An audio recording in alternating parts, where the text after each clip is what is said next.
वह क्या देख रहा है।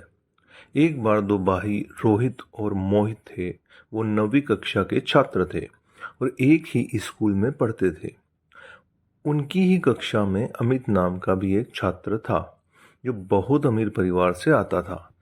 एक दिन अमित अपने जन्मदिन पर बहुत महंगी घड़ी पहनकर स्कूल आया। सभी उसे देखकर बहुत चकित थे। हर कोई उस घड़ी के बारे में बातें कर रहा था कि तभी किसी ने अमित से पूछा, यार, ये घड़ी कहाँ से ली? मेरे भैया ने मुझे जन्मदिन पर यह घड़ी गिफ्ट की है, अमित बोला। यह सुनकर सभी उसके भैया की तारीफ करने लगे। हर कोई यही सोच रहा था कि काश उनका भी कोई ऐसा भाई होता। मोहित भी कुछ ऐसा ही सोच रहा था। उसने रोहित से कहा, काश हमारा भी कोई ऐसा भाई होता। पर रोहित की सोच अलग थी। उसने कहा, काश मैं भी ऐसा बड़ा भाई बन पाता। वर्ष गुजरने लगे। धीरे धीरे मोहित अपनी ज़रूरतों के लिए दूसरों पर निर्भर रहने लगा, क्योंकि उसने खुद को इस प्रकार विकसित किया। और रोहित ने मेहनत की और एक सफल आदमी बन गया, क्योंकि वह दूसरों से कभी कोई उम्मीद नहीं रखता था, बल्कि औरों की मदद करने के लिए हमेशा तैयार रहता था।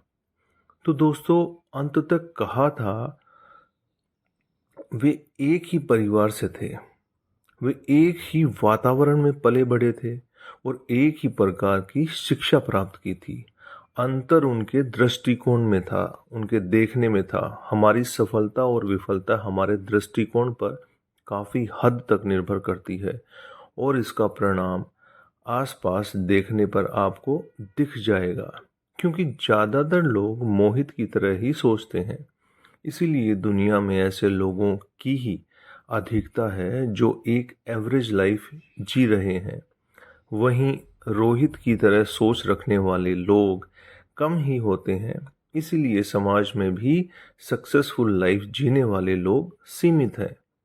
अतः हमें हमेशा सकारात्मक दृष्टिकोण विकसित करने के लिए पूरी कोशिश करनी चाहिए और नकारात्मकता से बचना चाहिए, क्योंकि वो हमारा दृष्टिकोण और देखने का नज़रिया ही है जो हमारे जीवन को परिभाषित करता है और हमारे भविष्य को निर्धारित करता है। तो दोस्तों, ये आपको कैसा लगा नीचे कमेंट करके बताइएगा। नए हैं तो चैनल को सब्सक्राइब कीजिएगा, शेयर कीजिएगा। आप सभी लोगों का तहे दिल से बहुत बहुत धन्यवाद।